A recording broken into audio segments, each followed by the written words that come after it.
In this video, we are going to take a quick look at the constant force component.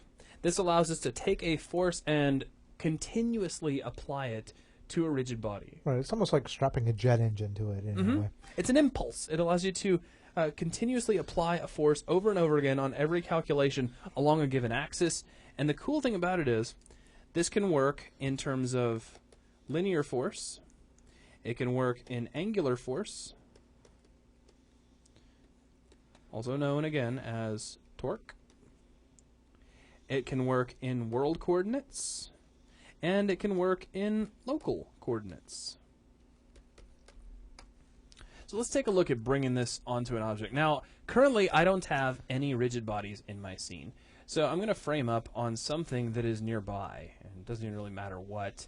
And I'll just simply go into the create panel over in hierarchy, and let's just make a sphere. Keep things simple.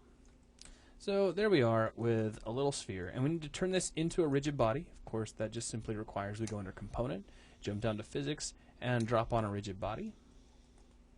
And really at this point we could go ahead and get something working, but I'll jump into our sphere collider and click on the load button next to physics material, and we can choose from any of these that are loaded in. Now once again, these are only here because I loaded in the physics material package that's included with Unity.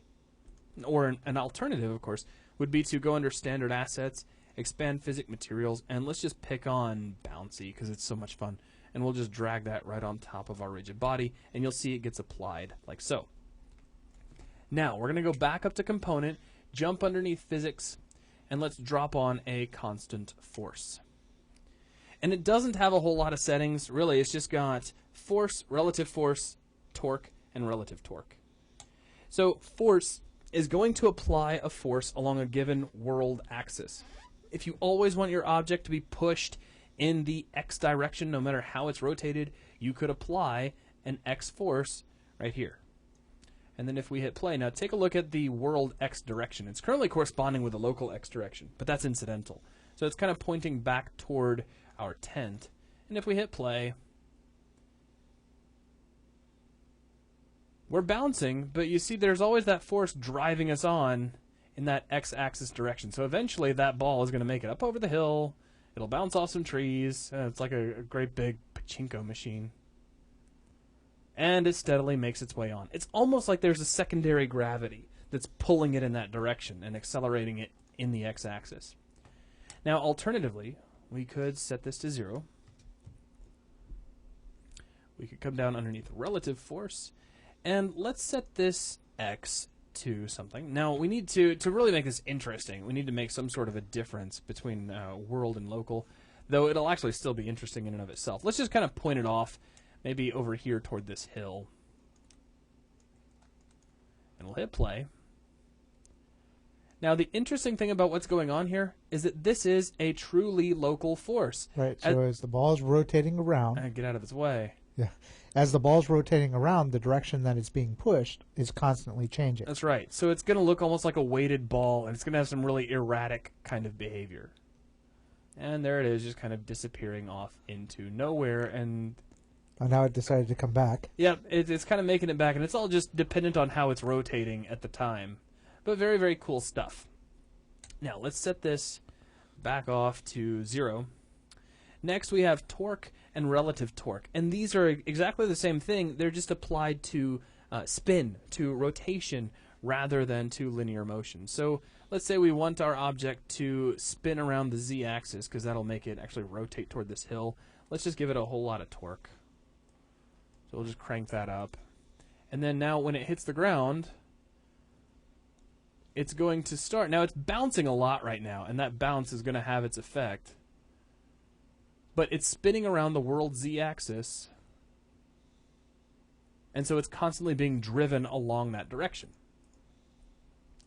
And if we take a look, the z-axis currently is going from left to right relative to my screen, so that object would be rolling toward us. We could, conversely, come over here and take that torque and set it to a negative value, and we could spin it in the other direction. So now, where you just saw it spin in one way, now it'll try to spin in the other direction. And also with a smooth shaded sphere, it's kind of hard to see the actual spin. That's true. And I don't think I have a material hand. Like, I could probably just throw any random material on there and it would probably help out quite a bit. So let's see. Those won't actually work. Let's see. If I jump under my prefabs, I probably have something. Let's go under my cam. Now this is going to look very, very odd, and I know that. I don't think I have anything really handy. What do I have over here? Resources, character, meshes. No, it'll be under materials. Yeah, there's something. Okay, this is not ideal, but I'm just digging for whatever I can find that's I handy just put at the head moment. on it. Well, actually, do I have any of the terrain stuff in here? Yeah, I have some terrain stuff. I have terrain assets. I didn't even think about that. So let's just grab like a rock material and just drop that right on there. That works. And so now you can see the spin. Yeah, now you can see the spin. And you can see how that spin is constantly driving it forward. It's trying to roll. Now, that's along a world axis. So no matter how the ball itself rotates, it's going to continue to try to spin around world Z. Now, of course, alternatively, we can make that happen locally as well, which can really get crazy. So let's grab... let's see, who should we pick on this time? Let's go with Z again. This should get it to roll side to side. And we'll just crank that up.